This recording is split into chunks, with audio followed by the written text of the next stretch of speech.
Bom, vamos lá, pessoas. Eu terminei o último vídeo que eu gravei de madrugada, vocês devem ter percebido, pelo sono e porque eu não consegui lembrar o nome do Silvio de Almeida.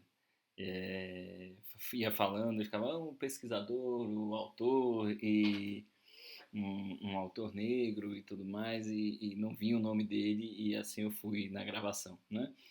É, mas a gente vai para essa segunda parte, então, do nosso vídeo sobre preconceito, trazendo a questão das abordagens tradicionais e da proposta da abordagem crítica, pelo menos segundo o Keith Tuffin aí, e eu vou dando também alguns pitacos no meio, eu acrescentei uma coisa ou outra que eu achei que podia ser relevante, tem muita coisa, né, para se falar sobre preconceito, mas aí a nossa ideia aqui, como sempre, é dar alguns indícios para vocês poderem procurar, pesquisar, né, se aprofundarem, se tiverem interesse. Então, vamos lá. A ideia das abordagens tradicionais, segundo esse capítulo, né, preconceito do Manual de Psicologia Social Crítica, é o de que elas têm três principais teorias sobre o preconceito. Então, tem uma teoria de que o preconceito é um resultado de uma falha da cognição social, na verdade, né? A ideia do pensamento errôneo, né? Como está aqui embaixo no item A. Depois que o preconceito é uma característica de personalidade. E, por fim, a de que o preconceito é um fenômeno de pertencimento a um grupo, né? São, obviamente, teorias úteis, porque elas falam um bocado sobre o preconceito, são estudos sérios sobre o preconceito, mas também com algumas limitações. Então, eu sistematizei a minha leitura do capítulo, eu não trago todos os detalhes do capítulo, como eu normalmente falo para vocês, né? Infelizmente só tem em inglês. Seria interessante vocês lerem para verem outros detalhes e como os autores, nesse caso o autor, né? Mas no outro texto também, como os autores abordam essas questões, né? Mas aqui são algumas ideias gerais para a gente bater papo. Então, começando, né, pela primeira teoria do preconceito como pensamento errôneo, vem a ideia aí de que até os anos 70, aproximadamente, né, predominantemente até os anos 70, o preconceito foi pensado como uma limitação da mente humana. Ou seja, o preconceito tem a ver com um erro cognitivo e uma incapacidade de transformar o nosso julgamento negativo, ainda que as circunstâncias nos mostrem que isso seria diferente, né? Eu me lembro de há um tempo atrás usar como exemplo o caso de um soldado nazista, né? Naquele documentário que eu acho que eu já falei para vocês, que é Auschwitz, a fábrica de morte do Império Nazista. E tem uma passagem muito forte desse documentário em que estão entrevistando esse soldado alemão, que era um dos soldados que executavam as pessoas, né?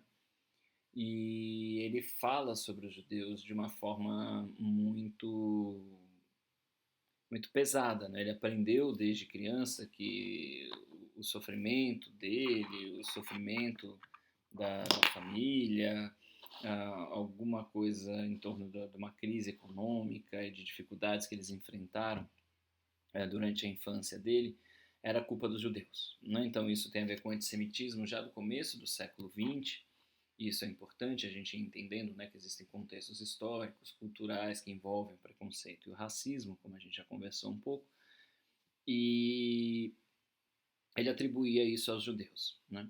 E daí então a entrevistadora, né, da BBC coloca para ele, mas não se sustenta muito isso que o senhor está falando, né? Mas ainda que se sustente, ainda que realmente os judeus tenham sido culpados pelo que o senhor passou na infância, o que é que esses judeus tinham a ver com aqueles que foram mortos durante a Segunda Guerra? E é uma pergunta que coloca uma questão bem interessante, porque não eram os mesmos, né? Não dava para você fazer essa afirmação de forma alguma. E então ele responde: não, né, realmente não tinham nada a ver, mas eram judeus e eu posso estar errado, mas eu penso assim, né? Então, Isso é curioso porque assim, vai ficando evidente que não tem uma sustentação lógica, né, nas relações que o preconceituoso vai construindo, mas ele sustenta o posicionamento preconceituoso mesmo assim. Então, acho que essa é a grande questão que se coloca, né, e que essa teoria tenta trazer para a gente, a ideia de que há uma falha aí cognitiva. Né? Não que a pessoa tenha uma deficiência cognitiva, a gente já vai entender isso um pouquinho melhor. Tá? O modelo explicativo, e aqui entra aquelas coisas que a gente discutia lá com o FAR, no comecinho, é um modelo computacional. Né? Ou seja, qual é a ideia? O fato de nós estarmos expostos a muita informação, a um excesso de informações para serem processadas, implicam numa economia cognitiva. O que significa isso? Eu não vou ficar avaliando qualitativamente todos os fenômenos que acontecem em todas as pessoas. Eu classifico essas pessoas em categorias e associo essas pessoas com estereótipos, porque é como se o cérebro gastasse menos energia para poder funcionar. Né? Então, o cérebro em modo econômico. Né? É mais ou menos essa a ideia da lei do menor esforço. Então, essa economia cognitiva acaba favorecendo os estereótipos e as categorias preconceituosas. Tá? Então, isso relaciona essa teoria do preconceito com a teoria das atribuições, porque as pessoas passam a explicar o mundo, né, ou passam a explicar o sentido daquilo que elas vivem a partir de estereótipos. Então, acho que fica mais claro agora o exemplo que seria a atribuição. Né? Eu tive uma dificuldade para explicar isso na semana anterior e agora acho que fica mais claro. Né? Esse senhor soldado nazista, né? Atribuía àquela ação ou aquilo que ele fazia com o extermínio dos judeus a culpa que os próprios judeus tinham e que tinham que pagar pelo que fizeram os alemães sofrer. Né? O que foi uma propaganda nazista, né, desde o começo, ou um elemento antissemita da cultura alemã que se tornou um instrumento de atribuição para essa pessoa. Né? O texto não fala da profecia autorrealizadora, mas eu fui acompanhando o texto com o livro do Haroldo Rodrigues. Lembram lá do Haroldo Rodrigues que a gente falou lá no começo? Esse livro aqui que eu até separei ele para ler uns trechinhos para vocês. Ih, meu Deus, eu sou muito ruim com isso. Pronto, consegui. Deu foco, vocês estão vendo o nomezinho. Aumentar aqui. Haroldo Rodrigues, Eveline Maria Leal Asmar, Bernardo Jablonski. Né? Por quê? De vez em quando eles citam, só de passagem, alguns experimentos, algumas coisas, eu ficava aqui conferindo para ver o que era, porque tudo tem, toda essa coisa clássica, né, das teorias hegemônicas tá aqui nesse livro, né, do Haroldo Rodrigues. Então, o Haroldo Rodrigues menciona algo que é muito interessante, que a gente vai falar também na nossa aula sobre psicologia educacional, né, que é a profecia autorrealizadora. Que mecanismo é esse? Né? Que cabe ainda nessa teoria e que é bastante útil. Né? Estou falando de educação, mas a gente pode pensar nos casos de saúde mental, por exemplo, como a gente já conversou um pouco. Então, vou explicar o que é para fazer sentido tudo que eu estou falando. Profecia autorrealizadora é o seguinte: a gente pega alguns estereótipos, ou a gente pega já algumas crenças que a gente tem, começa a se relacionar com uma pessoa a partir destas crenças, e por nós o tempo todo colocarmos essa pessoa nessa situação, ou dentro dessa classificação, ela acaba agindo conforme a crença que a gente tem. E daí a gente diz, está vendo? Eu sabia que ela era assim. Né? Por isso é uma profecia que é autorrealizadora. A própria profecia se realiza. Vou dar um exemplo, né, que é muito comum para a gente pensar na questão da psicologia educacional. Chega aquele aluninho, provavelmente com roupas mais simples, né, despenteado, aquela coisa que vai, de uma certa forma, dar às professoras, que são professoras com determinados hábitos de classe média e por aí vai, olharem para aquela criança como se ela fosse uma criança sem cuidados, né? E já ao olhar e identificar um sinal de pobreza dessa criança, né? A falta de cuidados e muito provavelmente alguns preconceitos das teorias psicológicas em relação à estimulação e a desenvolvimento da inteligência e coisas do tipo, a professora já olha para aquela criança e fala: esse vai ser um aluno que não vai aprender, que vai ter dificuldades, né? O que acaba acontecendo? Durante o ano, mesmo sem perceber muito, ela não investe nessa criança, né? Ela não explica, ela vai tentando deixar, vai vendo que aquela criança vai ficando meio de lado ali, mas ela não explica, aquilo já vai gerando dificuldades, ela não tem a mesma dedicação a essa criança, porque ela acredita que não vai ser a mesma coisa do que com outras pessoas, né, do que com outros aluninhos, ela vai fazendo isso. E, obviamente, se ela, que é essa figura de mediação com conhecimento, não vai mediar esse conhecimento, essa criança não aprende. E aí, quando chega o final do ano, ela diz: está vendo? Eu sabia que ela não ia aprender. Né? E isso é atribuído à falta de capacidade aos estereótipos em relação àquela criança. Tá? A gente pode pensar a mesma coisa em relação à loucura, em relação a outros estereótipos que a gente desenvolve em relação a situações de vulnerabilidade, né? E o famoso pau que nasce torto nunca se endireita, né? A gente não conseguir lidar muito bem ou investir nas pessoas ou acreditar que seja possível que elas saiam daquela condição, né? Então, isso define um pouco, acho que a característica mais importante, né, é a gente entender como há uma explicação cognitiva, né, por fato de uma economia cognitiva, de um princípio econômico da cognição, diante de uma complexidade de estímulos que faz com que a gente economize o processamento desses dados, tentando manter ou classificando mais rapidamente as situações a partir de estereótipos, né? E isso leva a algumas críticas, tá? A primeira delas, segundo o autor, é que a gente não é tão inconsciente do preconceito, né? Então, não é tão simples, as coisas não vão acontecendo tão inconscientemente assim. A outra é que essa teoria não consegue explicar por que só alguns grupos são vítimas. Porque se fosse assim, diversos grupos sociais seriam vítimas de preconceito, né? Terceiro, porque é uma teoria muito simples e reducionista, né? Ela tem fundamento, claramente, mas simplifica demais e reduz demais as coisas a uma explicação simples, né? E quando se afirma que esse é um processo cognitivo universal, né? Assim, o cérebro funciona assim, o processo se torna inevitável, né? E com isso, o que a gente vai fazer para mudar? Né? Não tem muito o que ser feito. Então, são essas as críticas que o autor apresenta a este modelo. O próximo modelo é o modelo do preconceito como traço de personalidade. E foi muito interessante ler isso nesse texto, né? Porque é um texto novo para mim também, porque entrou nessa classificação do modelo tradicional o famoso estudo do Adorno sobre a personalidade autoritária. Né? Então, eu acho curioso, é um modelo que eu tomo, né, como o meu modelo de pensar o preconceito, e apresento como uma teoria crítica, e aqui ele aparece como uma teoria tradicional, né? Isso é bem curioso, mas faz sentido dentro do contexto.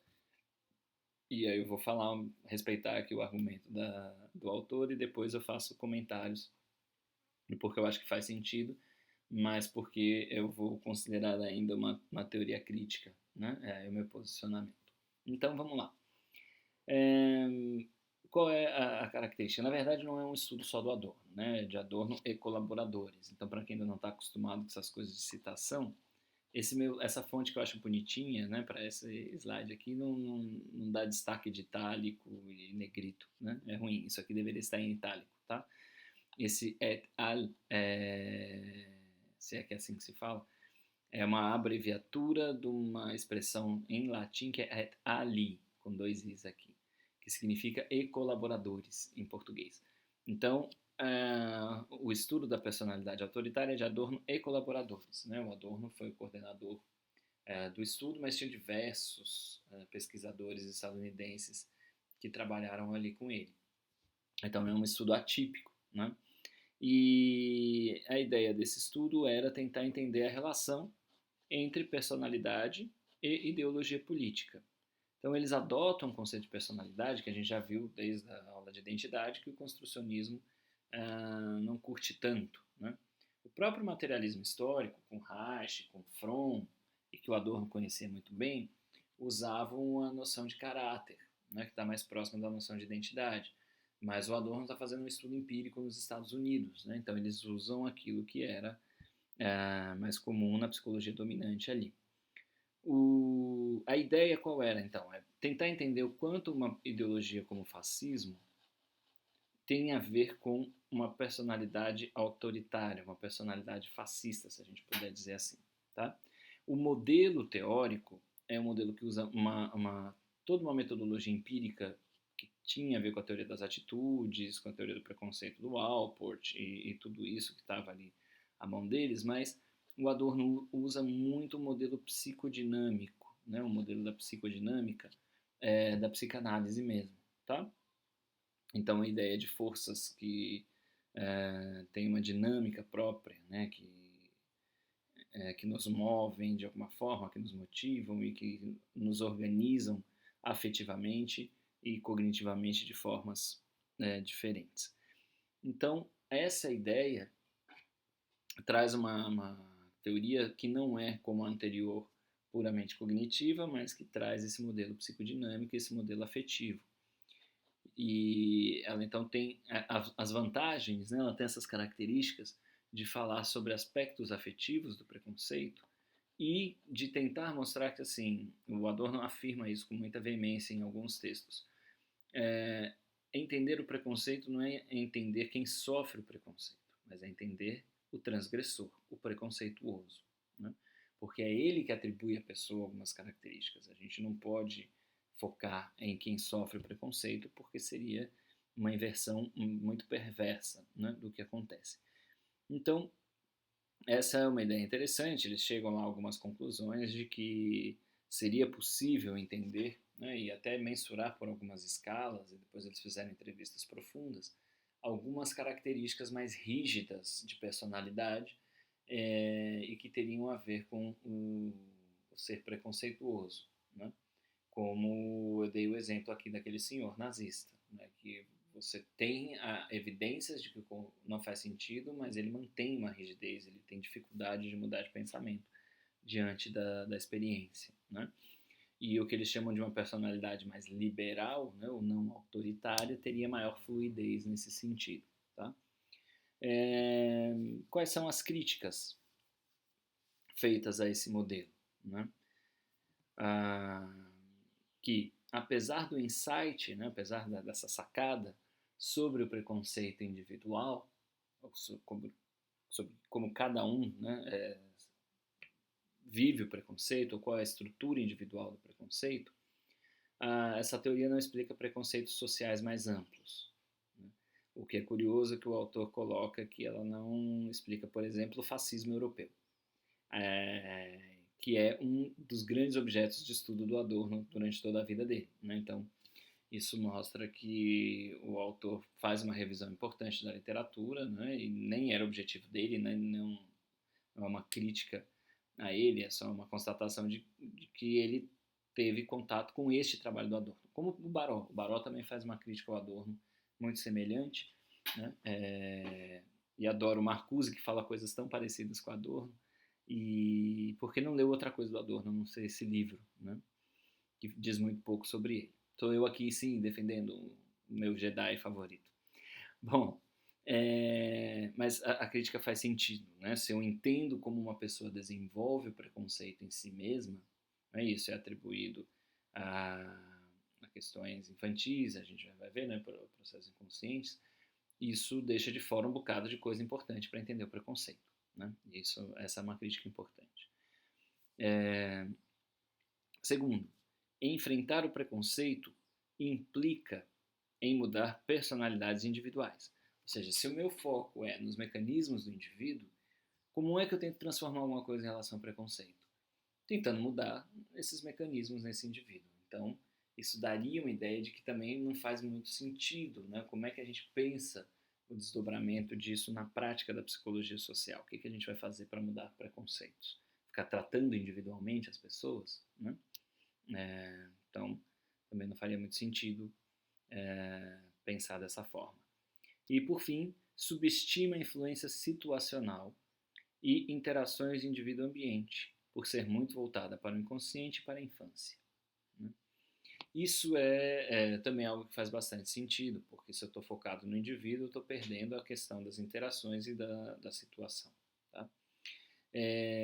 Aqui eu encerro a minha apresentação desse trecho do capítulo. Agora eu abro um momento cultural só para falar que, por exemplo, né, quando eu trabalho com a questão do preconceito na minha tese de doutorado, meu referencial teórico é o Adorno. A minha orientadora era adorniana.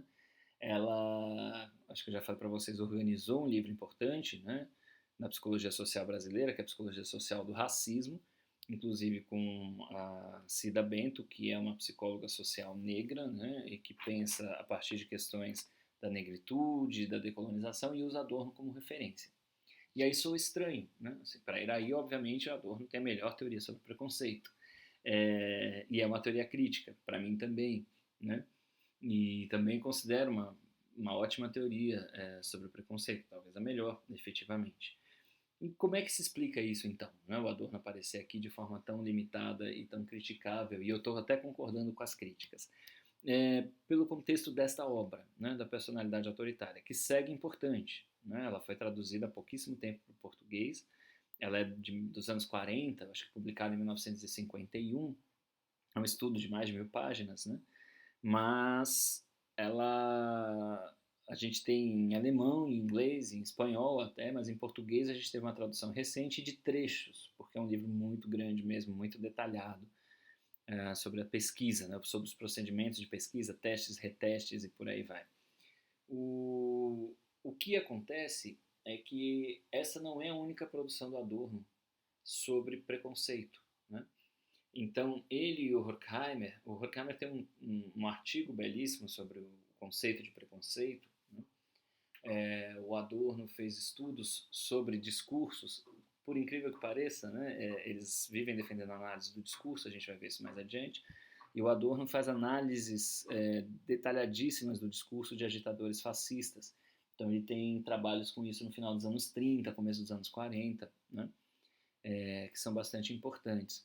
E o que talvez seja o mais importante, o Horkheimer e o Adorno, no principal livro deles, A Dialética do Esclarecimento, olha eu fazendo propaganda, eleito por intelectuais brasileiros na virada do século como o segundo livro mais importante de não ficção do mundo do século XX.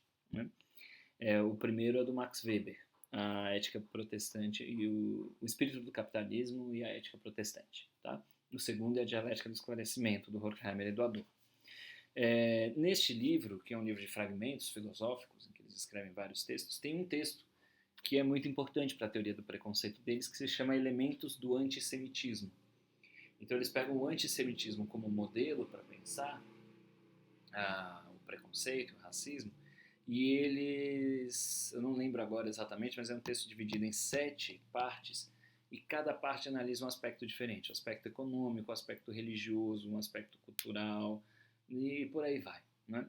Então isso mostra que não é uma abordagem focada no indivíduo, que desconsidera o contexto, que desconsidera essa relação, né? Então, o que seria estranho, né? Para um autor de dentro do materialismo histórico como o Adorno, mas é compreensível, tá? Eu estou tentando só mostrar para vocês que é compreensível essa crítica e que ela faz sentido no formato que o autor está apresentando, mas vale a pena, né, pensar em outras coisas. Provavelmente o pessoal da psicologia cognitiva também vai dizer que tem como defender ali das críticas o que foi colocado, né?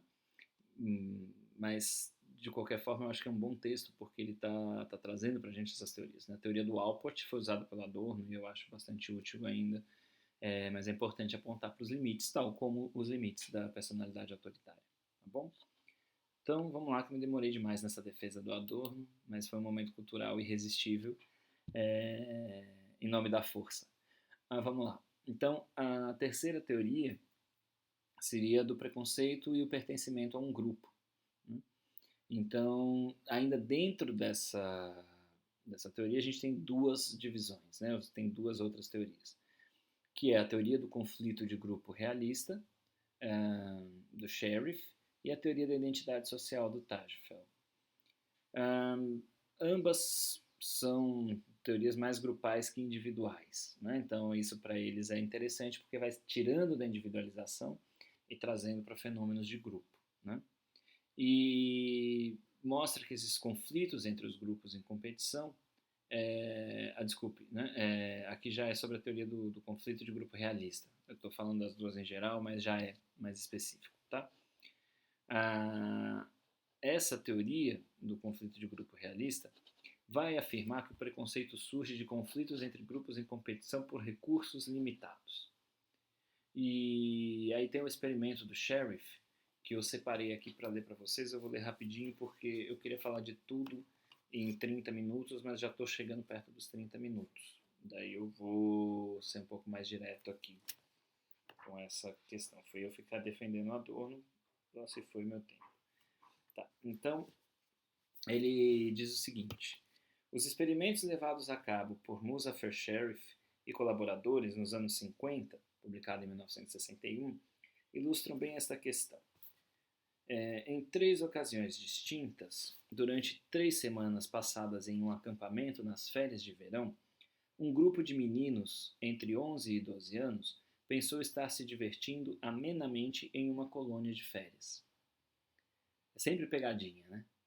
Na verdade, participavam, ainda que inadvertidamente, de um experimento em um setting natural acerca da origem da coesão grupal, bem como dos conflitos grupais, e neste último caso, de sua possível redução. Setting é uma configuração, né? Vocês vão ver isso aí, é um conceito para quem não conhece a palavra em inglês, né? Divididos em 2 grupos, os meninos, que não se conheciam de antemão, formaram laços de amizade, fruto de inúmeras atividades lúdicas em comum. Então botaram eles para brincar, né? Com atividades lúdicas eles foram formando amizades. Na segunda parte do experimento, os 2 grupos eram colocados em situação de competição e conflito. A ideia era que, se 2 grupos possuem objetivos conflitantes e metas que só podem ser atingidas à custa do fracasso do grupo rival, seus membros se tornarão hostis entre si. De fato, nesse sentido, os experimentos foram coroados de êxito. Insultos, perseguições, ataques e destruição de bens foram observados, ao lado, o que nos interessa mais aqui, da formação de estereótipos, que se traduziam na criação de apelidos difamatórios aos membros do grupo rival, além de atitudes preconceituosas e de comportamentos efetivamente discriminatórios. Então, essa é uma descrição um pouco mais detalhada do que a do outro texto, mas faltam alguns elementos interessantes. Eram todas as crianças, esses meninos todos foram selecionados entre meninos que se comportavam muito bem e eram todos eles de classe média e brancos, tá? Então, esse parece ser um dado importante para a gente entender as críticas ali. E tem uma passagem interessante que não foi contada aqui pelo Rodrigues, de que depois dessa briga toda, que os meninos começaram a brigar e que tiveram conflitos mais sérios, eles chamaram um pregador, em inglês é preacher, como se fosse um padre, um pastor, para falar sobre a respeito pelas diferenças, a necessidade de colaboração, do perdão, e fizeram essa palestra para os meninos e depois fizeram uma refeição em comum. E esses meninos começaram a brigar na hora da refeição e a refeição acabou em guerra de comida, né? Uns jogando comida nos outros. Deve ter sido uma cena e tanto, mas vocês vejam como eram as pesquisas porque existem os comitês de ética, né?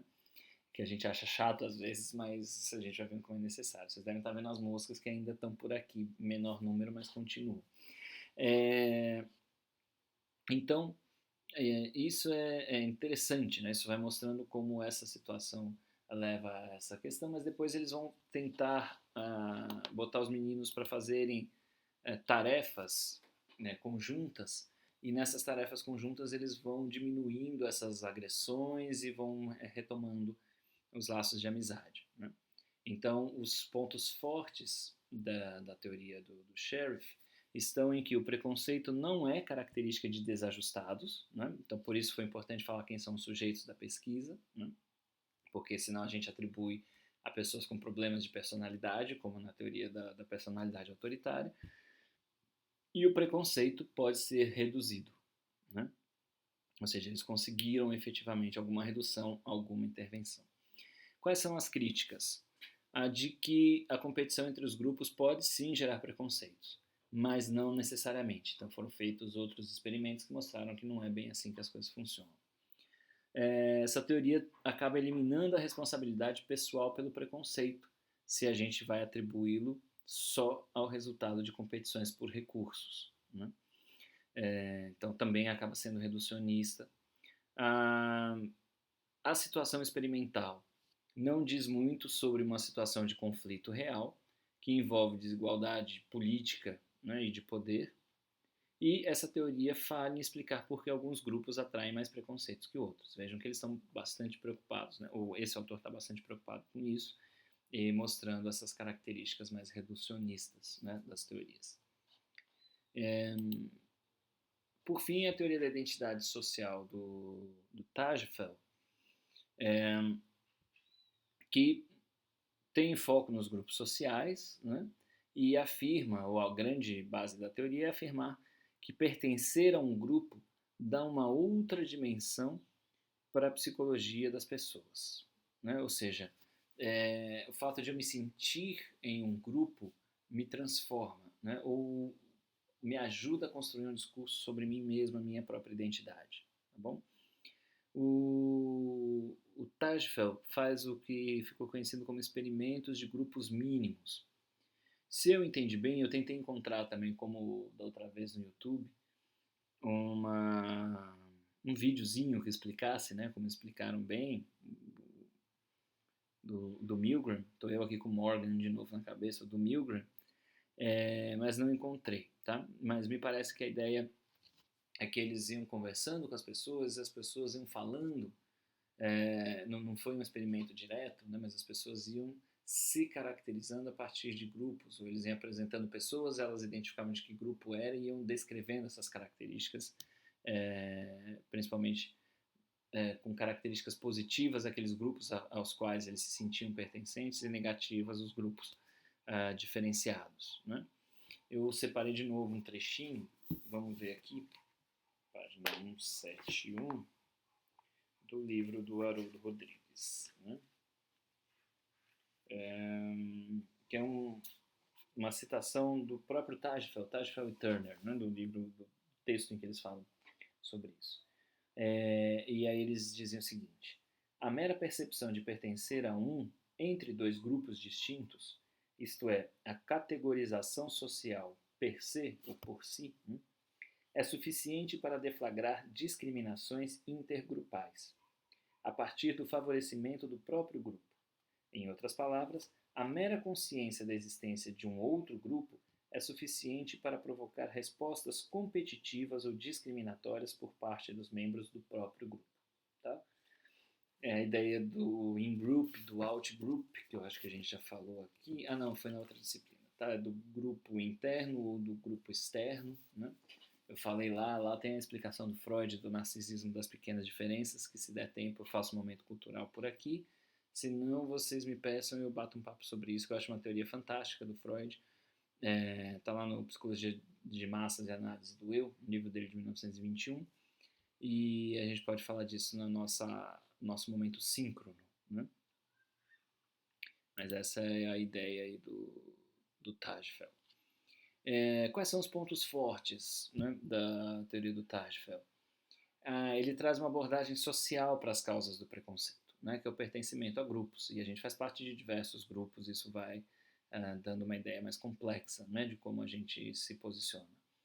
O fenômeno de grupo é visto como algo em que o contexto é importante. E o preconceito vai ser conectado com os membros do grupo, não só com o indivíduo. Tá? Então, isso dá uma complexidade maior e sai do individualismo. Quais são as críticas? Acaba recaindo numa semelhança com a cognição social, porque se baseia no processo perceptivo. E aí eu coloquei essa outra crítica, ela não estava nessa ordem no texto, mas para fazer sentido para a gente, porque se eu coloco no processo perceptivo, eu estou colocando num processo interno, mental, né? E não na linguagem. E esses autores todos são construcionistas, né? A maior parte desse livro é de construcionistas, a não ser aquele povo que vai falar sobre Baró, sobre Marx e por aí vai. Então, essa desconsideração da linguagem e desses processos cotidianos de interação, colocando dentro das pessoas isso, né? Ainda que no grupo, mas dentro delas, é algo a ser criticado para esse autor. Pro Keith Tuffin, né? Eu tô falando. E existem dúvidas sobre a universalidade desses mecanismos descritos, porque foram feitos estudos interculturais e eles não obtiveram os mesmos resultados. Tá? Então, se eu não me engano, era isso que eu tinha para falar sobre as abordagens tradicionais. Eu achei que eu consegui falar das críticas aqui, mas eu vou então daqui a pouco fazer o terceiro vídeo, a terceira parte, né, dessas videoaulas, para falar então das abordagens críticas e abordar um pouco o comportamento pró-social, que o texto em si não tem tanta informação, né, o capítulo deste manual, e aí eu estou dando uma fuçada aqui em outras coisas para fechar esse material com alguma contribuição para a gente e fazer então um último vídeo que não seja tão longo, tá bom? Até daqui a pouco.